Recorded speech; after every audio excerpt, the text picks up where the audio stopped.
Добрый день, здравствуйте. Сегодняшняя тема нашего урока местоимение это, это, эти. Бүгінгі сабағымыздың тақырыбы есімдіктер. Этот, это, эти есімдіктері туралы болады. Бұлардың қайсысын қай кезде қолданамыз, соны үйренеміз.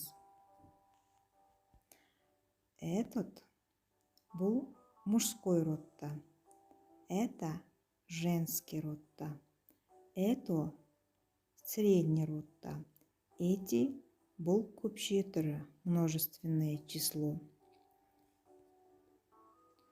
Мысалы, это дегеніміз қазақша мынау деген мағынаны білдіреді. Кто это деп сұрайтын болсақ, онда это учитель, это человек, это тигр.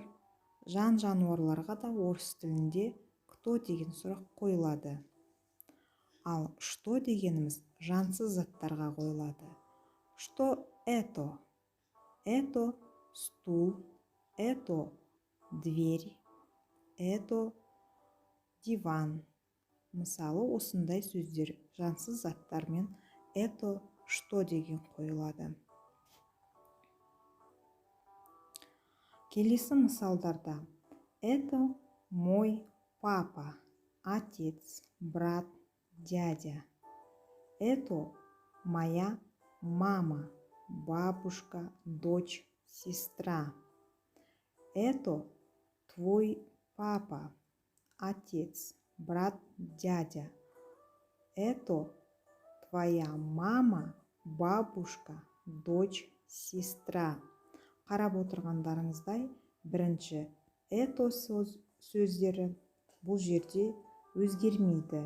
Өйткені мой, твой деген сөздер қолданып тұрғандықтан указательное местоимение бұл жерде это мынау деген мағынада болғандықтан өзгеріске ұшырамайды.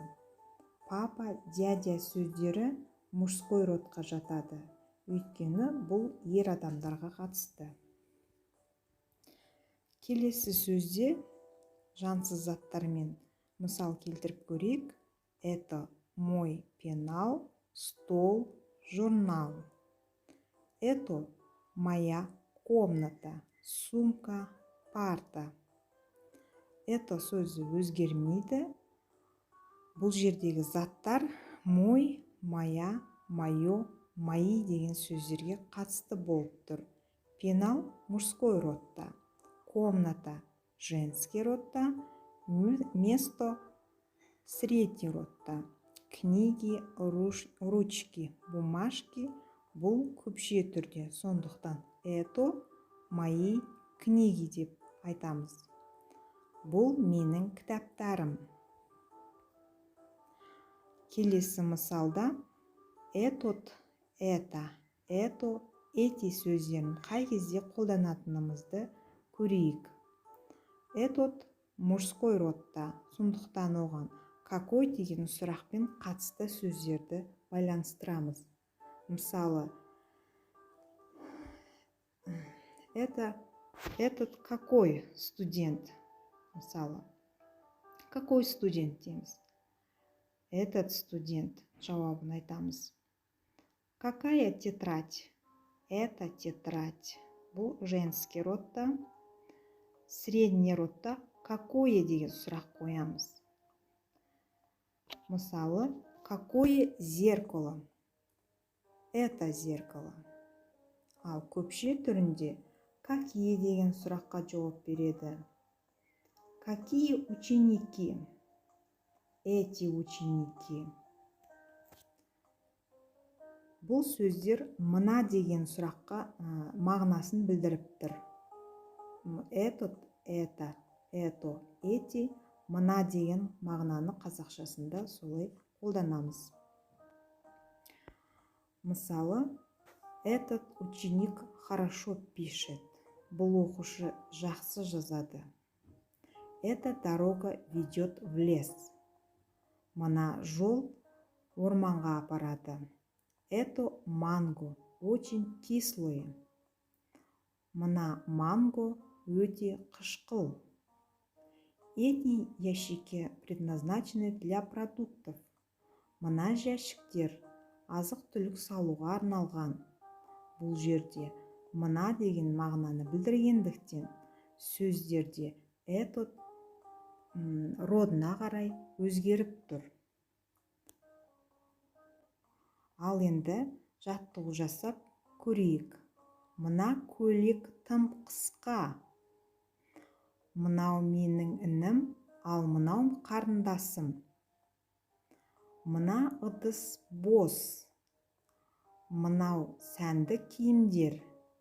Мына қалам менікі. Паузаға қойып, осы сөздердің орысша қолданылуын жаттығып көріңіздер. Келесі слайдта мен сіздерге жауабын көрсетемін. Это платье очень короткое.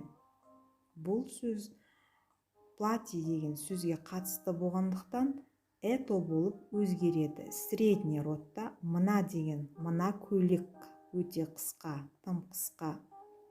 Это мой братишка, а это моя сестра. Мынау менің інім, ал мынау менің қарындасым. Бұл жерде мой, моя сөзі қолданылғандықтан мынау деген мағынаны білдіріп тұр. Сондықтан бұл жерде это деген сөздер өзгермейді. Мой, моя сөздері зат есімге байланысты өзгереді. Это посуда пусто. Это сөзінен кейін мой, моя деген сөз жоқ. Сондықтан мына ыдыс бос. Эти вещи модные. Бұл жерде де это сөзі өзгеріп көпше түрге айналып эти вещи модные деп жазылған. Себебі бұл жерде мой, мои деген сөз жоқ. Есімдігі жоқ. Бұл сондықтан сілтеу есімдігі затқа қатысты болып өзгеріске ұшырап тұр. Это мой карандаш. Бұл менің қаламым. Это сөзінен кейін мой болғандықтан это өзгермейді. Сол қалпы жазылады. Осымен бүгінгі сабағымыз аяқталды. Келесі кездескенше сау болыңыздар.